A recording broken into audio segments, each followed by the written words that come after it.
Mau bertanya, ketika saya belajar tentang kekatolikan bahwa dasar iman Katolik itu saya singkat ATM Romo, yaitu Alkitab, Tradisi, dan Magisterium. Nah, Benar sekali. pertanyaan saya Romo, kalau terkait tradisi Romo, tradisi di dalam gereja Katolik itu putus di tahun berapa Romo? Putus di Rasul kah atau di Bapak Gereja? Atau bagaimana Romo? Terima kasih. Oke, penting sekali. Yang pertama, dasar iman ada 3. Itu ada di kitab suci. Persoalan ketika Protestantisme tidak mau baca baik-baik.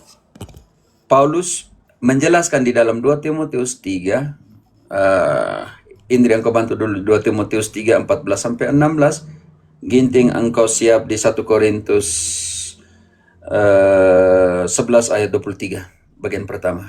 Sekarang saya akan jelaskan dasar iman yang kau bilang tadi, ATM tadi. Alkitab, tradisi, dan Magisterium Romo, Magisterium. biar hafal ingat saya. Ya, ATM. Oke, ini penting sekali ketika di situ Paulus bilang ayat 14 tentang Magisterium, ayat 13-nya tentang Alkitab, dan ayat ke-16-nya tentang tradisi. Jadi, engkau bilang ATM, Paulus bilang mat. Magisterium, Alkitab, dan tradisi. Oke. Tetapi hendaklah engkau tetap berpegang pada kebenaran yang telah engkau terima dan engkau yakini, dengan selalu mengingat orang yang telah mengajarkannya kepadamu. Fernando, Ingat, kata kunci di situ. Dengan selalu mengingat siapa yang ajarkan. Ingat selalu magisterium yang mengajarkan kebenaran itu kepadamu. Sekarang kau sudah mengerti. Mengerti Romo, siap. Bagaimana ayat ini dengan Protestantisme yang menghilangkan magisterium? Hilangkan ayat ini, engkau berani Fernando? Tidak Romo. Sekarang Alkitab, ayat 15. ingatlah juga bahwa dari kecil engkau sudah mengenal kitab suci yang dapat memberi hikmat kepadamu Indri, tahan dan dulu. menuntun. Tadi malam engkau bilang air jeruk, sekarang bilang kecap lagi, ya bahaya sekali ini. Mana Pater enggak? Pater salah dengar. Tadi sekarang dia bilang kecap lagi. Ini kicap tadi kau bilang kitab, Enggak. kicap lagi apa? Baca kembali. Ingatlah juga bahwa dari kecil engkau sudah mengenal kitab suci yang dapat memberi hikmat kepadamu dan menuntun engkau kepada keselamatan oleh iman kepada Kristus Yesus. Fernando, di situ dikatakan kitab suci punya 2 fungsi. Memberikan engkau hikmat atau membuat engkau jadi bijaksana. Yang kedua, mengantar. Bukan membawamu dalam pengertian kitab suci di sana ada keselamatan. Tidak. Kitab suci bertugas untuk mengantar kita kepada Keselamatan Romo. keselamatan. Jadi sola scriptura hancur di situ.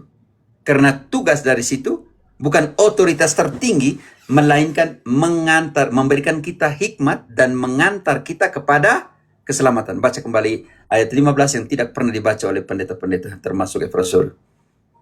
Makanya main tafsir sembarang-sembarang Yesus punya Maria punya anak kandung yang lain.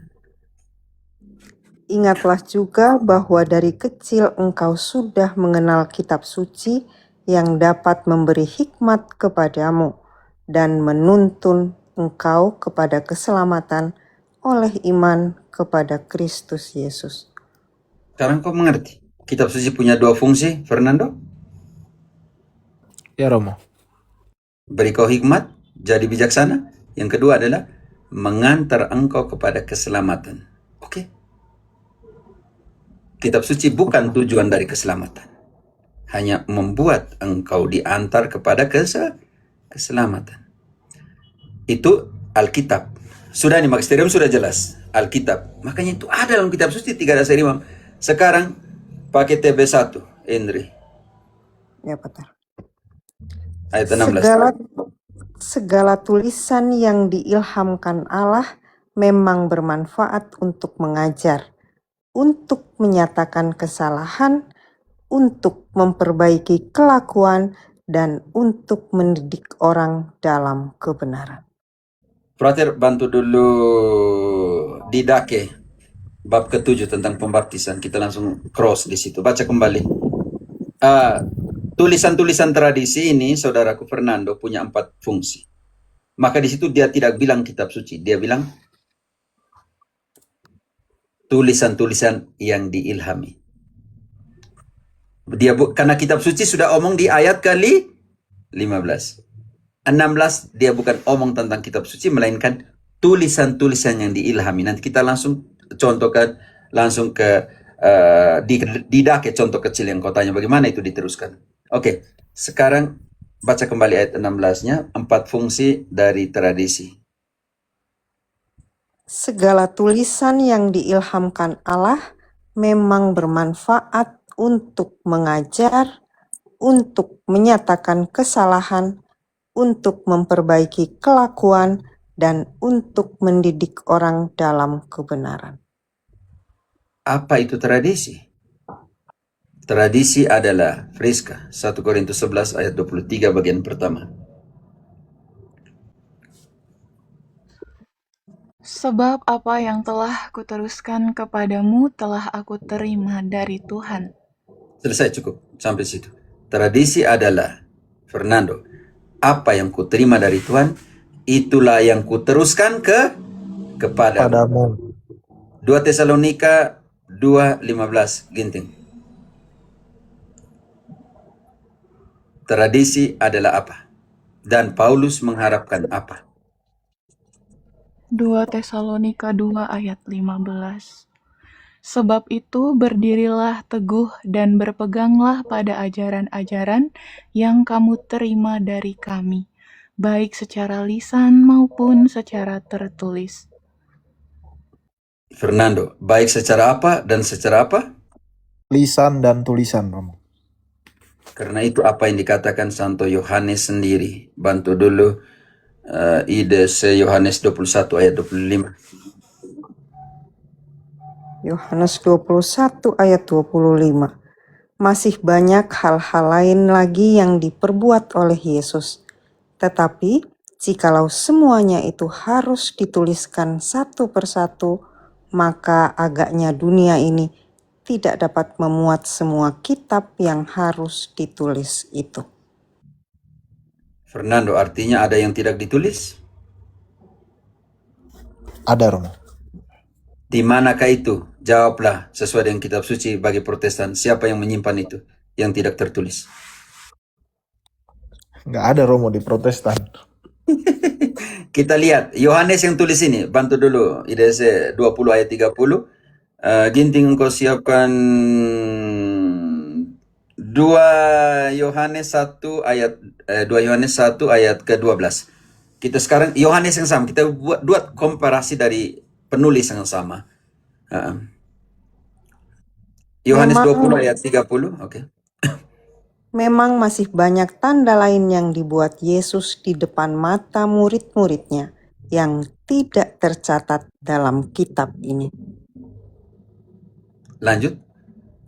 Tetapi semua yang tercantum di sini telah dicatat, supaya kamu percaya bahwa Yesuslah Mesias, Anak Allah, dan supaya kamu oleh imanmu memperoleh hidup dalam namanya.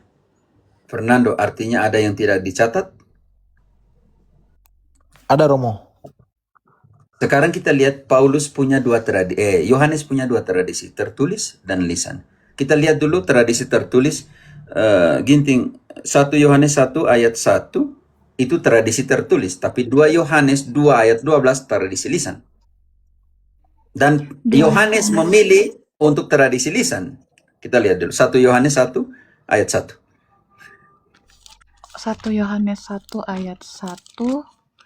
Apa yang telah ada sejak semula, yang telah kami dengar, yang telah kami lihat dengan mata kami, yang telah kami saksikan, dan yang telah kami raba dengan tangan kami tentang firman hidup, itulah yang kami tuliskan kepada kamu. Oke, Fernando. Pertama, Santo Yohanes sendiri mengatakan ada tradisi tertulis. Tapi untuk sampai yang tertulis ini kami raba kami sentuh, artinya hidup dulu dalam tradisi lisan. Diceritakan. Di manakah itu? Di 2 Yohanes, Friska, 1 ayat ke-12. Sungguh pun banyak yang harus kutulis kepadamu. Aku tidak mau melakukannya dengan kertas dan tinta. Tetapi aku berharap datang sendiri kepadamu dan berbicara berhadapan muka dengan kamu, supaya sempurnalah sukacita kita. Bagi Yohanes, tradisi lisan untuk apa? Kesempurnaan Sukacita. Itu tidak main-main, bukan kita yang ngomong, ini Yohanes yang ngomong. Sekarang pertanyaan, kita buktikan apa yang tidak tertulis dalam kitab suci. Contohnya kita ambil dari Didake. Frater Didake, bab ke-7 tentang pembaptisan. Ritus pembaptisan, bagaimana pembaptisan, air banyak atau tidak, kalau kasusnya di kutub dingin harus bagaimana, itu. Ya. Oke, ini Didake ya. Dan ini saya ambil dari sini situsnya namanya Early Christian Writings. Ini nama situsnya. Oke, kita ke bab 7. Ya, chapter 7 concerning baptism. Nah, ini kan bahasa Inggris. Saya Terjemahkan dulu. supaya banyak teman-teman yang kalau kita tidak ada masalah, kesian. Nanti lihat nanti dengan Ekaristi itu di bab berapa ya, saya sudah lupa kalau tidak salah. Oke, Ya. nanti engkau lihat sebentar Ekaristi. di bawahnya. Oke. Mengenai pembaptisan, contoh Fernando. Silakan baca, brother. Teman-teman jaga-jaga komentar ya teman-teman ya. Ada yang memiliki pepanasan itu. Pasal ke-7 atau bab ke-7 mengenai baptisan. Dan mengenai baptisan, baptislah dengan cara demikian. Setelah terlebih dahulu mengatakan semua hal ini, baptislah dalam nama Bapa dan Putra dan Roh Kudus dengan air hidup. Tetapi jika kamu tidak mempunyai air hidup, baptislah dengan air lain. Dan jika kamu tidak dapat melakukannya dengan air yang dingin, lakukanlah dengan air yang hangat. Tetapi jika kamu tidak mempunyai keduanya, tuangkanlah air 3 kali ke atas kepalanya dalam nama Bapa dan Putra dan Roh Kudus. Sambil berkata seperti ini ya. Tetapi sebelum baptisan, hendaklah si pembaptis berpuasa. Dan orang yang dibaptis dan siapapun yang dapat berpuasa. Tetapi kamu harus memerintahkan orang yang dibaptis untuk berpuasa 1 atau 2 hari sebelumnya. Oke, ini penting. Fernando, engkau sudah mengerti bagaimana, karena itu ditulis tahun berapa, Frater? Engkau lihat dulu Ekaristinya, saya butuh itu. Engkau lihat Ekaristinya punya di situ, bab 9. Tapi saya butuh Didake tahun berapa, supaya lihat sini nih. Ini. Ya, perkiraannya kalau di daftar ini itu antara tahun 50 sampai 120. Masih berdekatan dengan mulai dari sini ya. 1 Tesalonika, Filipi, 1 Korintus, 2 Korintus, Roma, Filemon, Kolose, lalu Science Gospel berarti itu tanda-tanda Injil berarti sumber Q ya. Selain dari Lost Sayings ya, selain dari Lost Sayings, lalu buku Ibrani, ada Injil Thomas, lalu Oxyrhynchus ya, papirus ini, lalu kitab Kiamat Adam, lalu Sofia atau ajaran bijaksana Yesus Kristus, dan tuh yang paling dekat Injil Markus. Masih dekat nih. Ya. Antara ini sama ini masih dekat. Oke, jadi lihat aja Didake antara tahun 50. Oke. Ini penting sekali pengajaran para rasul. Karena itu dalam Katolik melanjutkan tradisi itu ya. Fernando, tidak perlu banyak air.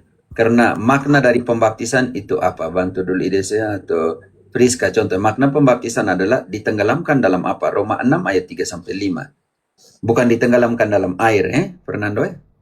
Jadi air mau sedikit, mau banyak, mau selam dan tidak selam, mau percik atau tidak, itu makna pembaptisan ada di Roma 6 ayat 3 sampai 5.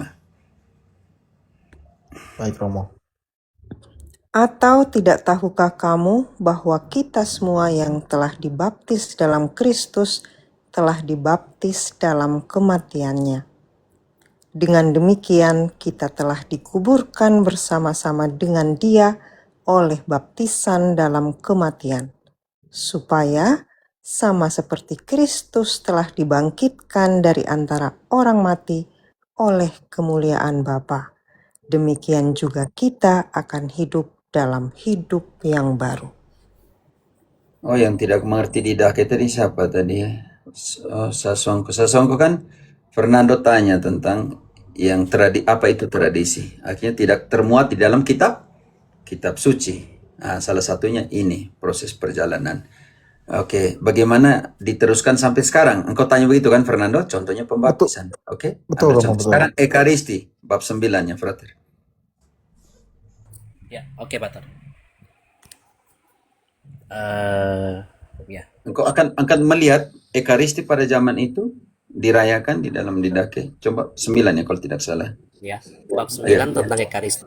Thanksgiving ya. Ya. Pertanyaan syukur. Bagaimana gereja perdana merayakannya dan sekarang diteruskan atau tidak? Oke. Ya. Bab 9 atau pasal 9 mengenai Ekaristi. Sekarang mengenai Ekaristi, ucapkan syukur dengan cara ini. Yang pertama, mengenai cawan. Kami mengucap syukur kepadamu Bapa kami, atas pokok anggur kudus Daud hambamu, yang telah engkau nyatakan kepada kami melalui Yesus hambamu. Kepadamulah kemuliaan selama-lamanya. Ini tentang cawan ya. Sebentar, tahan dulu, Frater. Engkau langsung ke rotinya. Nanti saya bandingkan bagaimana Ekaristi sekarang. Doa syukur agung kedua. Ya. Coba kita ambil. Itu yang pertama, tapi kita ambil doa syukur agung kedua. Baca yang tentang rotinya. Ya. Dan mengenai roti yang dipecah-pecah ya, yang bagian keduanya, kami mengucap syukur kepadamu Bapa kami atas hidup dan pengetahuan yang telah engkau nyatakan kepada kami melalui Yesus hambamu. Kepadamulah kemuliaan selama-lamanya. Sama seperti roti yang terpecah-pecah itu tersebar di atas bukit-bukit, lalu dikumpulkan kembali dan menjadi satu. Demikianlah kiranya gerejamu, ini jemaatnya ini saya ganti gereja, gerejamu dikumpulkan dari ujung bumi ke dalam kerajaanmu. Karena engkaulah yang memiliki kemuliaan dan kuasa melalui Yesus Kristus selama-lamanya. Tetapi Fernando. janganlah seorang pun ya, Jangan dulu situ. Doa atas roti dan atas anggur. Jadi tubuh dan darah atau tidak di situ, Fernando? Iya, Romo. Oke, doa syukur agung. Contoh kita ambil yang kedua. Sungguh kuduslah engkau ya Bapa, sumber segala kekudusan. Oleh sebab itu, pada hari Minggu ini kami menghadap dikau, sehati sejiwa dengan jemaat-jemaat dari seperoki dan kesukupan dalam kesatuan dengan seluruh gereja. Dalam perayaan ini kami menangkan bahwa Kristus bangkit dari alam maut. Engkau telah meninggikan dia dan mengaruniakan kepadanya nama yang mengatasi segala nama. Dalam nama dia yang adalah Tuhan kami mohon. Kuduskanlah persembahan ini dengan daya rohmu, agar menjadi bagi kami tubuh dan darah putramu yang terkasih Tuhan kami Yesus Kristus. Lanjut Frater di bawahnya. ya. Gereja melanjutkan itu, Fernando. Tetapi janganlah seorang pun makan atau minum dari ekaristimu, kecuali mereka telah dibaptis dalam nama Tuhan. Karena makanya Karena syarat mengenai itu hal penting sekali ya. Engkau tidak bisa langsung komuni tanpa pembaptisan. Sakramen. Oke, lanjut. Karena mengenai hal ini juga Tuhan telah berfirman, janganlah memberikan yang kudus kepada anjing. Karena itu nanti itu adalah ketika Paulus bilang jika tidak layak menerima makan roti dan minum cawan, berdosa kepada tubuh dan darah dan semua itu. Fernando, ini contoh kecil bagaimana tradisi diteruskan. Oke. Romo. Makanya pertanyaan saya, bagaimana tadi dengan 2 Tesalonika? Berpegang teguhlah kepada apa yang kami wartakan kepada kalian melalui lisan dan Tulisan. tulisan. Yang lisannya di mana bagi Protestan? Yang Santo Paulus bilang di dalam 2 Timotius 3 ayat ke-14. Selalu ingat kebenaran dengan mengingat siapa yang mengajarkan kepadamu. Tentang tradisi? Ya, Romo. Saya jadi baru tahu juga, Romo, ada tulisan didake. Dari saya kecil sekolah minggu sampai sekarang baru dikasih tahu sekarang, Romo, tentang didake itu. Jujur, Romo. Atau memang saya yang nggak tahu dulu di Protestan atau memang gimana, makanya saya lagi Memang kalian tidak punya tradisi, bagaimana? Protestan kan hanya sola scriptura, saudaraku. Sebentar. Tulisan-tulisan kuno dari gereja mula-mula gunakan situs ini ya, Early Christian Writings. Di sini nanti kontennya itu yang dikontenkan atau yang ditampilkan itu ada tentang perjanjian baru, lalu tentang apokrif ya. Kalau bahasa sopannya itu ini ya, anagiklokomena ya. Saya nggak suka pakai kata ini sebenarnya, jelek sekali ya. Lalu tulisan-tulisan gnostik ya, ini gnostik berarti aliran yang udah dibidatkan ya di abad pertama, abad kedua. Lalu dari bapak-bapak gereja dan tulisan-tulisan yang lainnya others. Ya, ini nama situsnya Early Christian Writings. Dan ini adalah tabulasi ya, beserta dengan angka atau tarik atau tahunnya. Ya. Nih, ya. Saya Pater. yakin tulisannya ini early ya, bukan holy ya. Pater, berarti Ya, tradisi itu, ajaran tradisi stopnya di Bapak Gereja ya, Church Father ya, Pater ya, baru salah diturunkan satunya semua. yang mengatakan seperti itu ya. Karena memang pengajaran yang diteruskan itu kan terhubung kan sampai sekarang kan. Ya, Nah, ajaran yang dari bapak-bapak gereja itu juga berangkatnya dari satu, yaitu dari para rasul sebenarnya. oh baik Pater, terima kasih Pater. Dia terhubung ya seperti mata rantai. Tahu lah sila kedua kan, yaitu lambangnya Ya, rantai itu, iya saling Pater. terhubung dan kokoh terikat kuat satu sama lain. Nah itu. Baik, Nah baik. begitu juga dengan iman gereja mula-mula atau gereja Katolik ya. Jadi semua talks ya, semua perkataan yang ada itu termasuk juga ini Bapak Ibu ya. Kalau mungkin pernah mendengar tentang namanya agrafa ya, tulisan-tulisan Yesus yang hilang, yang tidak ada di dalam kitab suci, tetapi ada dikutip. Kayak tadi kan, yang tadi ya, ini yang contoh tadi ya, yang contoh Ekaristi tadi ya, dari Ekaristi di bab 9. Nah ini ya, yang bagian terakhir tadi. Nah, nah, Bapak Ibu, yang tulisan seperti ini nih ya, karena mengenai hal ini juga Tuhan telah berfirman, janganlah memberikan yang kudus kepada anjingnya. Ini kalau di bahasa orang luar negeri ya, ini namanya agrafa. Jadi tulisan yang diyakini merujuk kepada perkataan Yesus tetapi tidak tertulis langsung. Contohnya ada di bagian kisah para rasul ada. Ya. Ini sebagai contoh ya Bapak Ibu ya. Ini contoh singkat aja karena Pater masih balas WA ya. Tersambung tuh Pater di bawah banyak nanya di Dake apa, mohon penjelasannya Pater, terima kasih.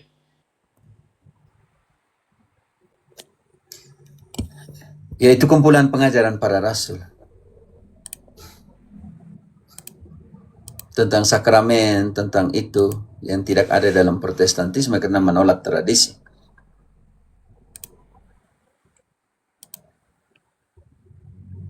Didake artinya pengajaran.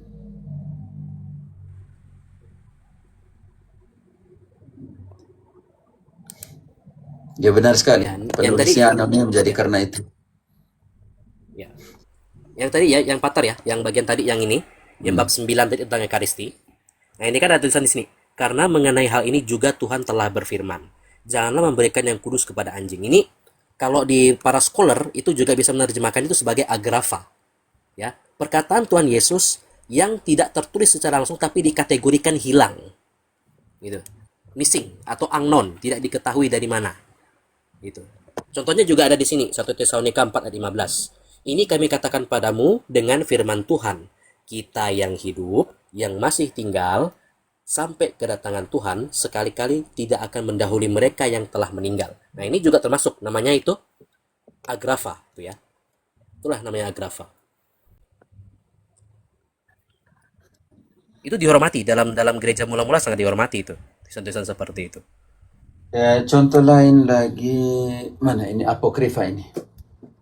Fernanda. Ini ada banyak sekali apokrifa yang ada di sini sebentar.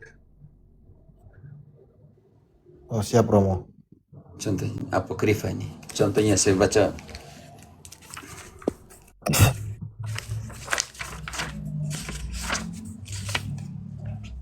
Apokrifa. Evangelio apokrifa perdido, artinya Injil apokrif yang hilang, itu ada 19. Fragmen papirus, itu ada 10 tambah yang Frater baru bilang, agrafa, perkataan Yesus yang hilang. Ada agrafa canónicas, extra Injil, variantes manuscritos, variasi manuscritos tentang Injil, agrafa, perkataan Yesus yang hilang, yang dikutip oleh bapak-bapak gereja. Ada agrafa yang dikutip oleh Islam setelah Islam hadir, tetapi dari perkataan Yesus ada juga di sini. Apokrifa kelahiran Yesus ada 5. Apokrifa kanak-kanak Yesus ada 5. Apokrifa penderitaan dan kebangkitan Yesus, di situ ada 9, 10, 11, ada 13. Apokrifa anuncia tentang pewartaan tentang itu ada 3. Apokrifa surat Tuhan Yesus ada 2. Apokrifa gnostik dari Nak Hamadi juga ada ditulis sini, ada 2, yaitu Injil Thomas dan Injil Filipus. Karena itu kekristenan tidak sola scriptura, Fernando.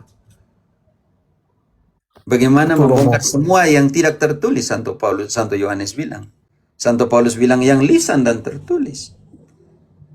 Protestantisme abad ke-17, 16 hanya terima yang sudah tertulis, sudah dikanonkan, bisa mengerti. Paham, Tetapi Romo. siapa yang menjaganya? Contohnya nih, di manakah Injil-Injil sebelum tahun 80? Di manakah Tesalonika sebelum tahun 49? Dalam tradisi lisan, saudaraku, 1500 tahun dibutuhkan untuk proses dari perjanjian lama sampai perjanjian baru. Enak kalian yang Protestan tuh, terima bersih. Benar, Fernando. Sekarang kalian sola scriptura, sekarang kau jelaskan, ada di sini ada Paus of Protestan juga. Kau jelaskan di mana Matius bilang dia yang tulis? Di mana Lukas dia bilang dia yang tulis itu? Yohanes dia bilang yang tulis Injil itu. Markus dia bilang dia yang tulis. Di mana mereka? Di mana Matius bilang dia tulis? Fernando, kenapa engkau tahu bahwa itu Matius yang tulis? Paus of Protestan. Siapa yang kasih tahu? Sebenarnya itu karena sedikit menutupin sejarah aja, Romo. Kalau dibuka secara detail, terlebih Alkitab ini dikanon oleh Katolik, para jemaat nanti akan bergeser ke Katolik semua dan perpuluhan hilang. Engkau yang Protestan yang omong itu, engkau telah mengatakannya. Iya, Kebenaran benar, Romo. tidak jauh dari engkau. Sekarang, Analisa saya begitu. nah, sekarang bagaimana Protestan tahu bahwa perjanjian baru itu 27? Ya, Romo. Fernando, sebagai Protestan, pernahkah engkau tanya, kenapa kitab suci yang saya Protestan ini 27? Kenapa?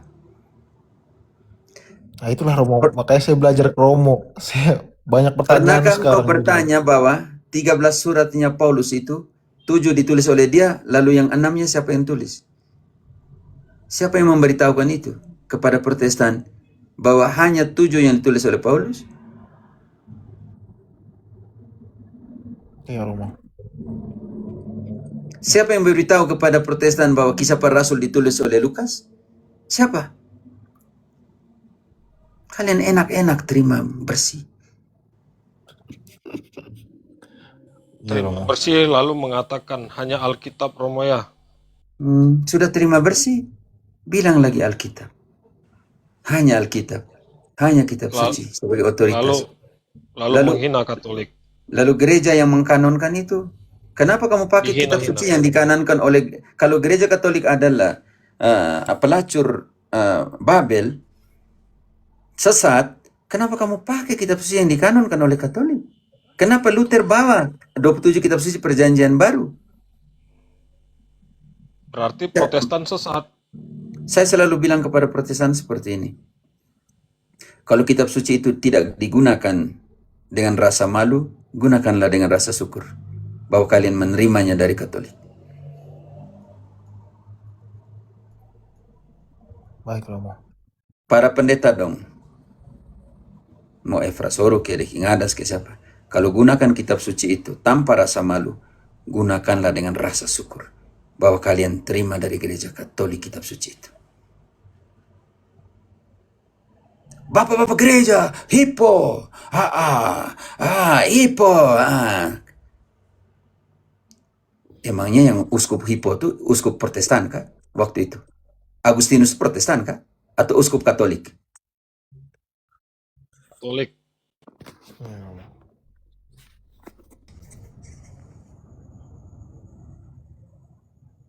Itu yang kami di Spanyol ada pepatah, yang Kolombia ada pepatah, di Amerika Latin pepatah begini, bilang begini.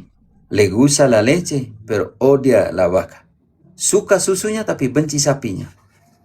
Minum susu, pakai kitab suci tapi benci. Dari mana kitab suci itu datang? Dari mana susu itu datang?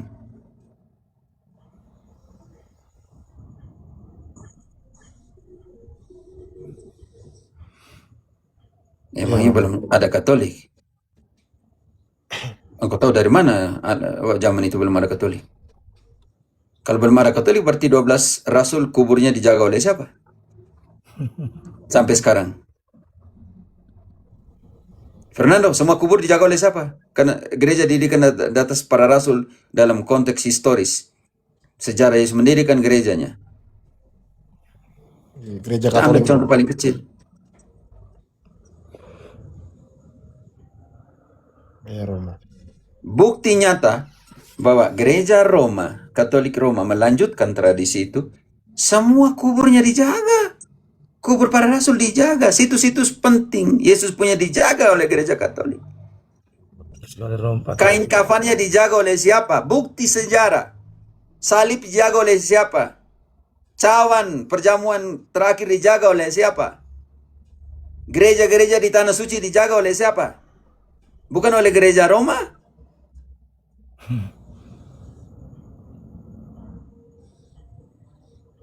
Contoh pembuktian historis, arkeologis, dalam sejarah sampai sekarang.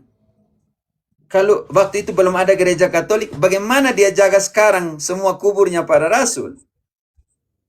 Kalau belum ada, dulu tidak ada, bagaimana semua situs-situs Yesus punya di Tanah Suci semua dijaga oleh gereja Katolik? Contohnya satu saja contoh historis, arkeologisnya Protestantisme terhadap Yesus. Apa yang kalian jaga? Kalau Yesus itu datang dalam sejarah manusia, apa yang Protestantisme jaga dari Yesus? Apa, Fernando? Tidak ada. Tidak ada sama sekali, Romo. Tidak ada, Pater. Gak ada Romo. Nekat yang nyata, kata Elang. Mau katakan bahwa Katolik belum ada pada zaman itu. Baik Romo. 3 paus pertama ada dalam kitab suci kok. Ada. Salah satu pendiri Protestan yang ada dalam kitab suci siapa? Tidak ada. Terada Romo.